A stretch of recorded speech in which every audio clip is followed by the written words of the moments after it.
नमस्कार दोस्तों, मैं आपका ज्योतिष मित्र अशोक श्रीवास्तव। आज का वीडियो एक बहुत ही इंपॉर्टेंट एंड इंटरेस्टिंग टॉपिक पर है। चलिए आते हैं विषय वस्तु पर। किसी के डेट ऑफ बर्थ से उसके स्वभाव का आकलन। कोई भी व्यक्ति किस तरह का है, उसका व्यवहार क्या होगा, कैसे सोचेगा, क्या करेगा, ये हम बिना गुना गणित के केवल डेट ऑफ बर्थ से कैसे जाने, इस पर हम चर्चा करते हैं। जैसा कि आप सभी जानते हैं, हमारे डेट ऑफ बर्थ में 1 से लेकर के 9 तक के नंबर रहते हैं और हमारे ग्रहों की कुल संख्या भी 9 ही है। हर ग्रह को एक नंबर अलॉट किया गया है, या कह सकते हैं हर नंबर को एक ग्रह अलॉट किया गया है। ये नंबर जो होते हैं उनमें उन ग्रहों की क्वालिटी होती है। जैसे सूर्य के लिए 1, चंद्रमा के लिए 2, गुरु के लिए 3, राहु के लिए 4, बुध के लिए 5, शुक्र के लिए 6, केतु के लिए 7, शनि के लिए 8 और मंगल के लिए 9। ये सारे नंबर 1 से लेकर 9 तक के जितने नंबर हैं, इनमें इन्हीं ग्रहों की क्वालिटी होती है। जैसे एक नंबर यदि ग्रह होगा, नंबर होगा, उसमें सूर्य की क्वालिटी होगी। अब इसको हम निकालेंगे कैसे? इसके लिए हम एक छोटा सा उदाहरण लेते हैं। कोई डेट ऑफ बर्थ लेते हैं। चलिए आज ही का डेट ऑफ बर्थ ले लेते हैं। जैसे आज का डेट है, आज है 28/11/2025। इसमें एक काम करना है, हमें बीएन निकालना है। आप बहुत लोग जानते होंगे बर्थ नंबर कैसे, बीएन बर्थ नंबर मूलांक, उसको ड्राइवर नंबर भी बोलते हैं, किंग नंबर भी बोलते हैं, कैसे निकालते हैं। ये जो हमारा डेट है, इसको सिंगल डिजिट में किया जाता है। तो हमारा यहां पर 28 है, इसको हम करेंगे 2 + 8, ये हो गया 10, 1 + 0 यानी कि 1। ये हो गया हमारा बीएन। दूसरा है डीएन, डेस्टिनी नंबर, भाग्यांक, क्वीन नंबर या कंडक्टर नंबर। इसमें क्या करते हैं कि हम सारे नंबर्स को ऐड करते हैं। अब इसमें नंबर कौन कौन से हैं? 2 + 8 + 1 + 1 + 2 + 0 का कोई मतलब नहीं है, 2 + 5। ये टोटल हो गया कितना? 8 2 10, 1 11, 1 12, 2 14, 2 16, 5 21, 21। अब इसको भी हम सिंगल डिजिट में करेंगे, 2 + 1, ये हो गया 3। अब हमारा डेट ऑफ बर्थ ये हो गया, ये हमारा बर्थ नंबर हो गया, ये हमारा डेस्टिनी नंबर हो गया। अब इसको हम एक जगह सबको लिख लेंगे। कौन कौन सा नंबर हुआ? 2 हुआ, 8 हुआ, 1 हुआ, 1 हुआ, 2 2 5, ये बीएन का 1 और डीएन का 3। अब इसमें हम देखेंगे कि कौन सा नंबर रिपीट हो रहा है, कौन सा नंबर मिसिंग है और कौन सा नंबर एक बार है। जैसे 1 इसमें कितनी बार है? 1 2 3 बार, 3 लिख लिए। 2 कितनी बार है? 1 2 3 बार, 3 कितनी बार है? सिर्फ एक बार है। 4 कितनी बार है? मिसिंग है। 5 कितनी बार है? एक बार है। 6 कितनी बार है? मिसिंग है। 7 मिसिंग है। 8 एक बार है। 9 मिसिंग है। ये एक बार, दो बार, तीन बार का कॉन्सेप्ट क्या है? जैसे कि कोई भी चीज है, जैसे मान लीजिए कि आपके शरीर का ब्लड प्रेशर है, तो ब्लड प्रेशर के 3 स्टेज होते हैं। एक तो सामान्य है जिसको बैलेंस बोलते हैं, जैसे 120/80 यदि आपका ब्लड प्रेशर है तो वो सामान्य है।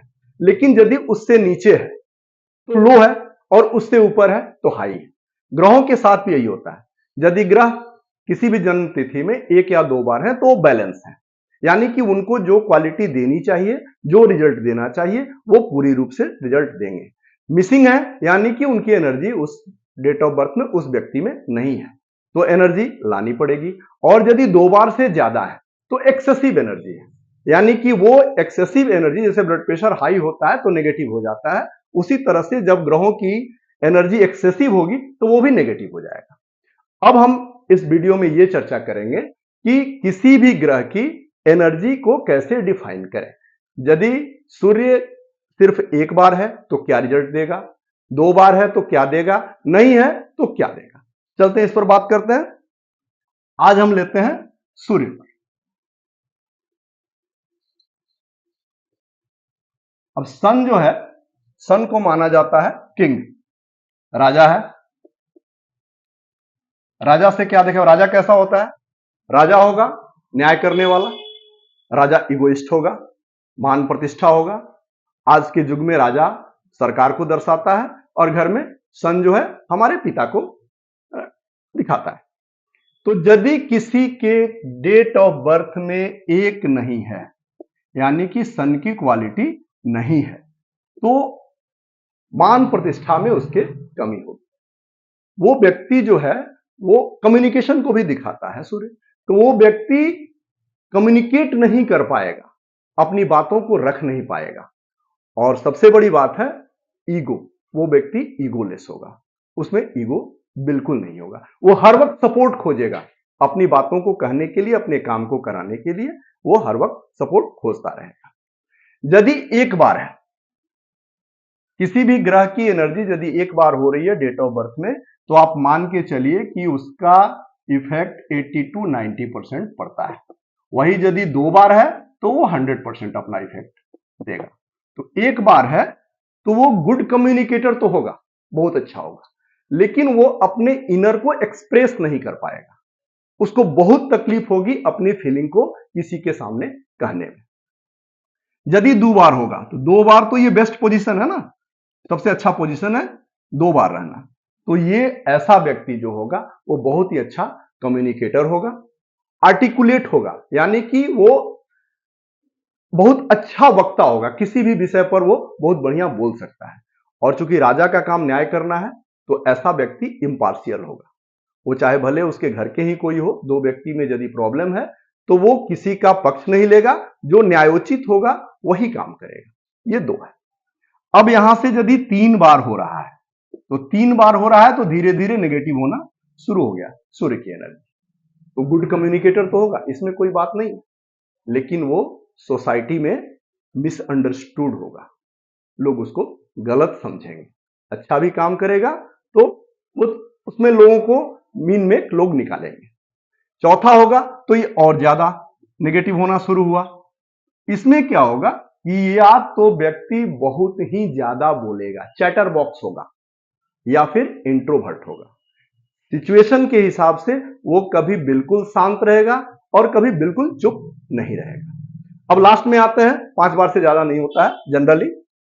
यदि किसी की जन्म तिथि में नंबर 1 की संख्या 5 है तो नो डाउट बहुत ही बड़ा नाम होगा उसका, बहुत ही अच्छा कम्युनिकेशन होगा, लेकिन उसके साथ कंट्रोवर्सी जुड़ेगी, स्कैंडल जुड़ेगा। इसके जीते जाते उदाहरण हमारे इस सदी के महानायक हैं। अमिताभ बच्चन, आप लोग जानते होंगे, उनका जन्म है 11/10/1942। इसमें देख लीजिए कितने एक हैं, 1 2 3 4, और यदि आप डीएन निकालते हैं, बीएन तो इनका 2 हुआ, डीएन निकालते हैं तो 1 1 2 1 3 1 4 9 4 13 4 17 2 19, 19 1 + 9 10, यानी कि 1, 5 बार 1 है। तो अमिताभ बच्चन के जितना नाम किसी का नहीं हुआ है, सब कुछ है उनके पास, लेकिन उनकी सारी उम्र स्कैंडल और कंट्रोवर्सी में निकल गई है। तो ये आज का रहा सूरज का। हम लोग अगले वीडियो में बाकी ग्रहों के बारे में चर्चा करेंगे कि वो ग्रह यदि मिसिंग है तो क्या होगा, ज्यादा है तो कैसे होगा। धन्यवाद।